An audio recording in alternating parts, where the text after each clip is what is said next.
guys, ako nga pala si Drazen, gumagawa ng mga video about sa buhay ko, sa araw-araw na ginagawa ko bilang isang may kapansanan sa buhay at makapagbigay na rin ng inspirasyon sa inyo at sa kapwa ko rin na may kapansanan. At kung na-appreciate nyo yung ginagawa ko sa video, don't forget to subscribe, like, and click the notification bell para maging updated ka sa aking mga susunod na video. Thank you and God bless to all.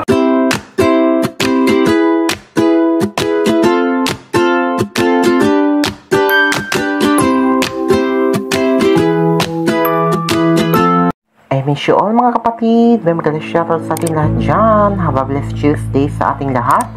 At especially yung ating mga OFW na sa ibang bansa. I hope na nasa mabuti kayong kalagayan dyan mga kapatid. At welcome back sa ating premiere promotion ng Team Kuroda. At dahil nagpahinga tayo ng almost 1 week mga kapatid.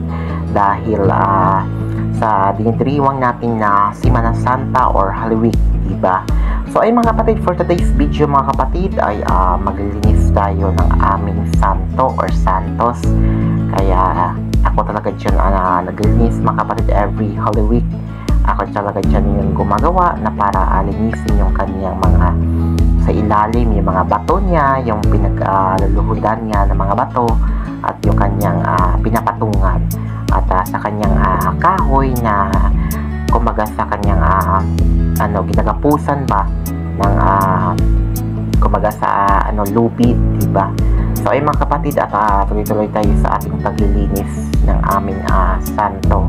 Kaya maigi talaga ako na maglinis talaga kapatid, kasi kinakisisan ko talaga siya ng mga toothbrush para makuha talaga yung mga alikabok ba, kasi yung ibang alikabok ang hilig talaga sumiksik sa mga bato, kaya ang hirap kunin. Kaya yung paraan ko dyan, meron akong stick na kumbaga ginagamit para pang kumbaga sinisingit sa mga alikabok at para makuha talaga yung mga alikabok dyan mga kapatid. So ayan, tuloy-tuloy tayo sa aming paglilinis at marami pa tong episode mga kapatid hanggang sa pagpaparada niya, diba? Hanggang sa pag-position niya mga kapatid at hanggang sa i-decorate siya, diba? Nesa na ilagay siya sa kanyang karo. So marami pa itong episode mga kapatid, abangan nyo na lang mga kapatid. So mga kapatid, tuloy na tayo sa ating paglilinis at gusto ko lang talaga magpasalamat sa walang sawang pagsusuporta nyo sa aking channel, na kahit medyo matagal-tagal ako na almost 5 days din ako walang live, dahil yan talaga yung pinag-bisihan namin mga kapatid, yung pag-aasikaso ng aming santo. Dahil syempre Semana Santa, so kailangan na talaga na asikasuhin namin yun. So ayun mga kapatid, at for 5 days ako hindi nakapag-live, diba? At ngayon back to promotion na tayo, kaya back to support na rin tayo para sa ating lahat, diba?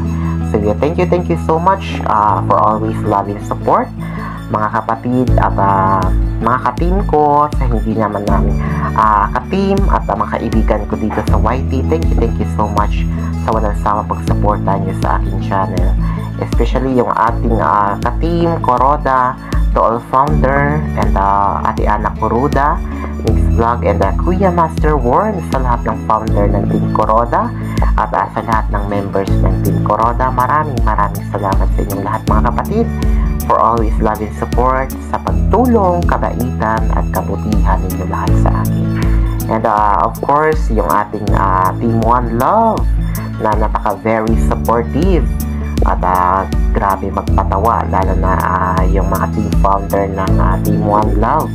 Walang iba kundi si kapatid Pabiboys, kapatid Chilintes, kapatid Pretty Mayang, kapatid RMG, and kapatid Elkie Virtual, and kapatid Anhombre, kapatid Sara, sa lahat ng team founder ng Team One Love, and to all members, maraming salamat for always love and support, sa inyong lahat na tulong, kabutihan, kabaitan ninyo lahat sa akin. Thank you so much mga kapatid, at also sa ating mga kaibigan dito sa YT, at kahit katiman natin o hindi, pero grabe sila magsuporta sa ating channel. Maraming salamat mga kapatid. Sana huwag kayo magsawa na supportahan ako lagi sa aking mga vlog, sa aking mga uploads, sa aking mga live and premiere. Maraming salamat mga kapatid, and God bless always sa inyo lahat.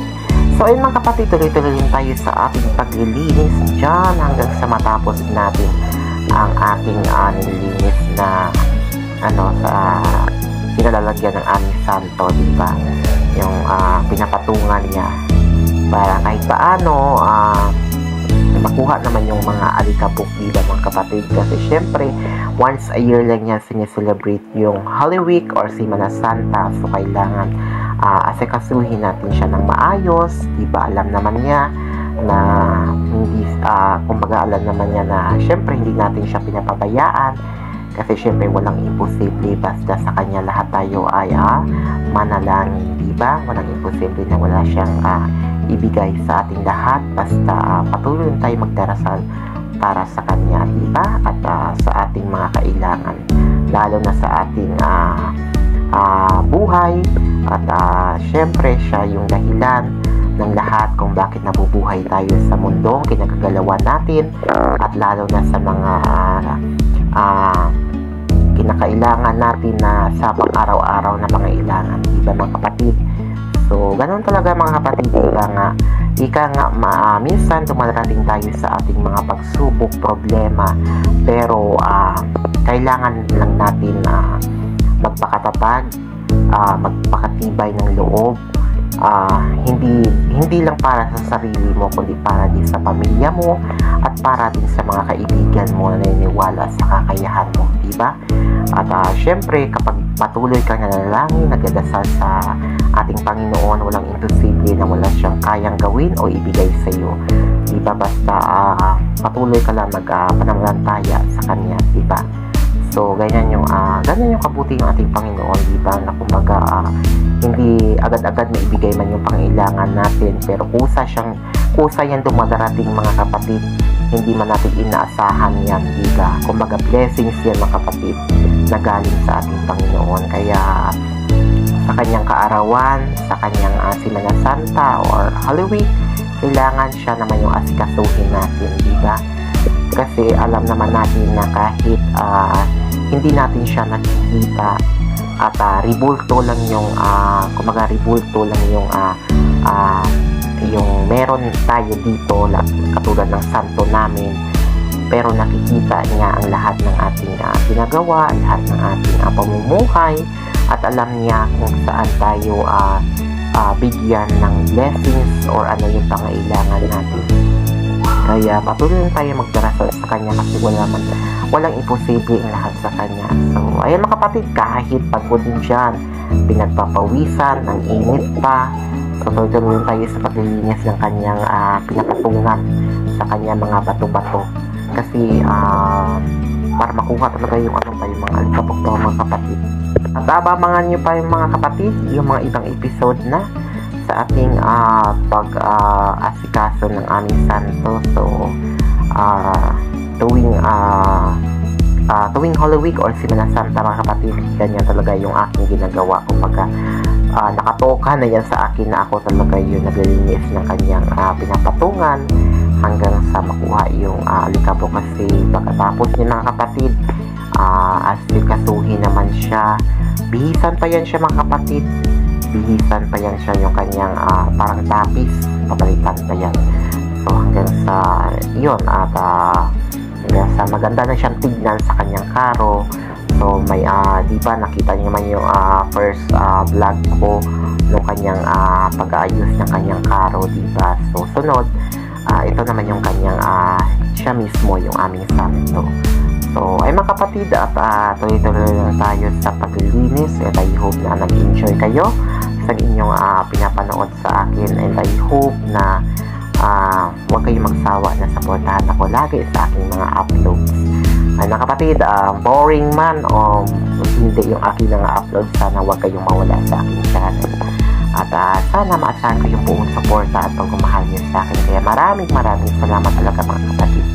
At yun mga kapatid, medyo malapit-lapit na ako dyan matapos, diba? At hindi ko na siya kinunan ng buong video hanggang sa magtapos mga kapatid, kasi baka abutin tayo ng 1 taon, diba?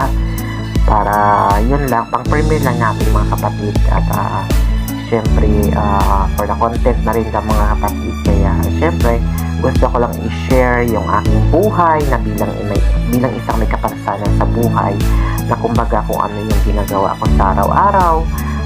Bilang isang may kapansanan ay gusto kong ipakita sa inyo na sana kung ma-appreciate nyo yung aking bawat upload, bawat mga video na ginawa ko para sa inyong lahat mga kapatid. So hanggang dito na pala mga kapatid yung aking so I hope na nag-enjoy kayo. At nag-iwan ako sa isang katagang kasabihan na hashtag go lang kahit may kapansanan, and hashtag give inspiration to others. Ayan, maraming salamat mga kapatid for always love and support. Team Kuroda, Team One Love, and Team Bungis, ka-team ko, and sa ka-team natin din mga kaibigan ko sa YT. Maraming salamat sa inyong lahat mga kapatid sa walang sawang pagsuporta sa ating channel. Ayan, hanggang dito na mga kapatid. And God bless always sa ating lahat. Palagi tayo mag-iingat sa bawat araw. And of course, yung ating mga OFW na sa ibang bansa, palagi kayo dyan mag-iingat sa inyong trabaho.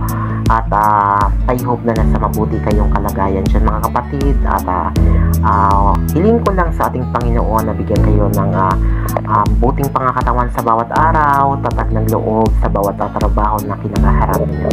Ay maraming salamat mga kapatid. At to God be the glory.